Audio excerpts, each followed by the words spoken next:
Why does the most boring person you know think you're the boring one? Chapter 1. The Observation. We need to talk about the conversational flatliner. This is the person who can take any topic, literally any topic, and make you want to fake your own death to escape the conversation. They're not evil, they're just beige in human form. Watch them operate. Someone asks, "How was your weekend?" This is a social ping, a chance to connect. The flatliner hears this as a subpoena. They start reciting. "Well, on Saturday, I woke up at 7:13 a.m. I had 2 eggs, not 3, because I was watching my cholesterol. Then I drove to the hardware store. The traffic on the I-95 was moderate. I bought a 3/8-inch drill bit and a bag of mulch. The mulch was on sale, 15% off." They don't see the glaze. The glaze is that look in your eyes when your soul detaches and floats toward the ceiling tiles. The flatliner is blind to it. They just keep transmitting data. They'll describe their fantasy football draft from 2019. They'll explain the humidity index. They turn life into a terms of service agreement that nobody agreed to. This isn't shyness. Quiet people are mysterious. They might be plotting murder or writing poetry. The flatliner is loud with nothingness. They're broadcasting on a frequency that makes human brains shut down. Chapter 2. The Ritual. Before the flatliner speaks, their brain runs a safety check. It's like airport security for sentences. First, the context trap. They cannot start with the interesting part. Their brain forbids it. If they almost got hit by a bus, they must first explain the bus schedule, the weather that day, and their decision to wear blue socks. They'll interrupt themselves. "So I was on 5th Street. Wait, was it 6th? The dry cleaner is on 5th, but I picked up my shirts Thursday, so maybe it was 6th. Anyway, nobody cares about the street. We care if you lived." But their brain is addicted to accuracy over entertainment.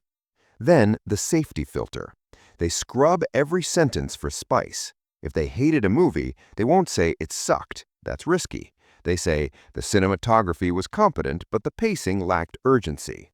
They turn feelings into Yelp reviews. They sandpaper their personality until it's frictionless.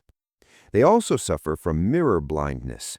They feel excitement about their dream where they flew on a toaster, so they assume you feel it too. They can't run a simulation of your brain. Their mirror neurons are asleep. They're stuck in their own movie, and they think you're watching the same screen. The weirdest ritual, refusal to ping. Conversations are catch. They catch the ball, inspect the stitching, describe the leather grain, then hand you a rock. They never throw back. No follow-up questions. No, "that reminds me of." They just wait for their next turn to transmit. Chapter 3. The Biology. This isn't a character flaw. It's a biological glitch. The flatliner's brain is running on high anxiety mode. Deep down, they're terrified of rejection. Being interesting is dangerous. Tell a joke might not get a laugh. Share a strong opinion might cause conflict. Show vulnerability might get judged. Their lizard brain screams danger, so it chooses camouflage. In nature, if you don't want to get eaten, you look like a stick. The flatliner is doing social camouflage. You can't argue with traffic. You can't judge someone for mulch. These are safe, neutral territories. They hide behind a wall of beige. There's also a connectivity error. Their theory of mind, the ability to understand that other people have different thoughts, is broken. They literally cannot feel your boredom. When they talk about their spreadsheet, they feel the joy of organizing data. They assume you're feeling it too. It's not stupidity. Often they're brilliant. Their brain is just optimized for storage, not for the user interface of human connection. They're all back-end code, no front-end design. Chapter 4. The Toxic Cycle. Here's the trap. The flatliner learns the wrong lesson every time. Because humans are polite, nobody says, "Stop talking about mulch." We nod, we smile, we say, "Oh, interesting," then flee to the bathroom and never return. The flatliner's brain records a win. They smiled. They said it was interesting. That worked. I should talk about mulch more. So they do. And as people drift away, leaving them isolated, they double down. Maybe I didn't explain the mulch clearly enough. Next time, I'll bring photos. The solution is terrifying. They have to break the safety ritual. They need to embrace the Pratfall Effect. Psychology shows we actually like people more when they're imperfect. We bond over spilled coffee, not perfect spreadsheets. They need to stop reporting and start confessing.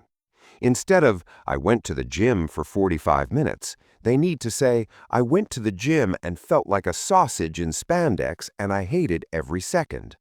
That's connection. That's interesting.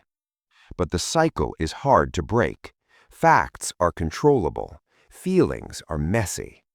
So next time you see the flatliner approaching, watch closely. They'll corner someone. They'll open their mouth. They'll start talking about humidity. And the darkest truth? They probably think you're the boring one, because while they were giving you a fascinating lecture on paperclip history, you barely said a word.